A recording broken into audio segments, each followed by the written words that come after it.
Namaskaram, everyone.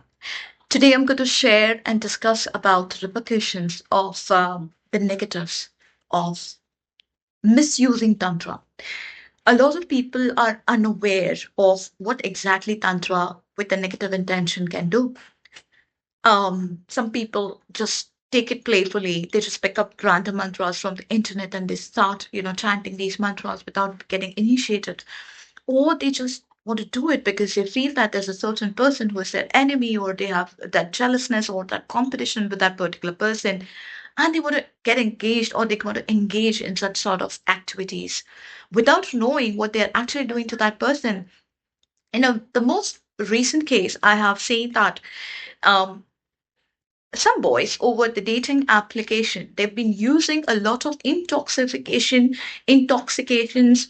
drugs, and certain elements, okay, which leads to spiritual growth, um, like ayahuasca, to engage with women and to absorb their energies for power. And this is happening pretty frequently in a lot of cities. Beware that when you are in a sexual act with somebody which is very spiritual in nature and you're expecting a spiritual union, that upliftment of your energy, you're also creating a foundation and a bondage for yourself, which is also called as a twin element of the soul. Here is what I call in the tantric language as the Bhairav and the Bhairavi sadhana. The Bhairav chakra or the Bhairavi chakra is done in three. So for the next three births, you would not be able to release yourself from this bondage, and it can become extremely toxic in nature. If you are practicing this on a regular basis, you are creating a Dvaita of your soul when you are actually meant to practice a Dvaita. Okay, there is no harm in practicing it as long as you have that materialistic goal, or you want to achieve something like a siddhi or that power for yourself. But every time you're practicing something like that without an intention of knowing the repercussion of it, can destroy you from the base. It can it can destroy your layers. There are certain people who feel that by doing such an act, they can grow rapidly, they can conquer the world, they can do mass Vashikaran, they can create institutes. I call such people as Illuminatis, because you are indirectly not just destroying yourself, but you're destroying multiple people who are associating with you sexually. You're just trying to suppress them for your own self centeredness. However, having said that, is it completely wrong? No, it is not completely wrong. Reason? Because if you're using it for the benefit of the self and for that other person, then it's fine. There is no problem in staying in Maya. But if you do not have an intention for that person to stay in your life, then you're creating a spiritual hindrance.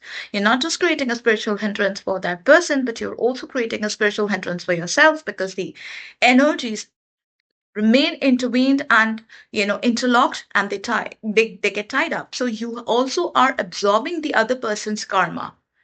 There is always an exchange of energies which is happening between two souls, and as much as you can absorb the energies and as much as you can generate the energies, you're also creating a karmic cycle around yourself. So understand that since you have attached and intervened with that person's energies, you and the Prakriti or the cosmos doesn't know the bifurcation of good and bad. You're also absorbing the negatives of that person. You're also absorbing the duties and responsibilities of that person as a soul. This is one repercussion which you need to understand. And on top of it, like, you are practicing it without telling that person. I've seen so many people, they put in drugs and they are intoxicating their partners, and just to experience that spiritual upliftment and just to suck the elements away or suck that spiritual power from that person, they're practicing this. You're destroying that person. Mark my words. The second part is practicing Baglamukhi very loosely. When you practice Baglamukhi, you're actually stopping the regeneration of the brain cells of that person, hampering the wisdom of that person, destroying that person's spiritual growth. And you're creating fragments of the soul in such a way that these archetypal type of bots or these uh, these negative entities can create a demonic access into the body of that person. Tantra, even if you're practicing on one person, the entire family might suffer. Reason being because every body has the element of absorbing. So when even if you're targeting on a single person, the entire family might absorb those elements. And eventually, this can lead to the destruction of the entire family. You are inviting a bad karma for yourself.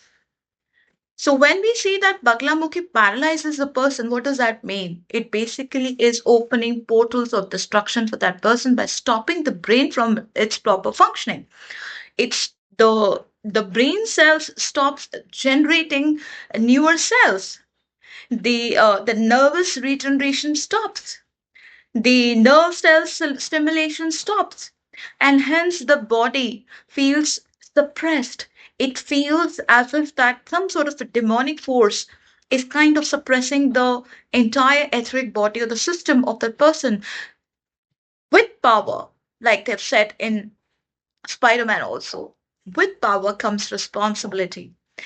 Using Tantra as an intention, negative intention especially, without actually knowing the repercussion and the science of it is extremely dangerous, not just for the other person, but for yourself as well.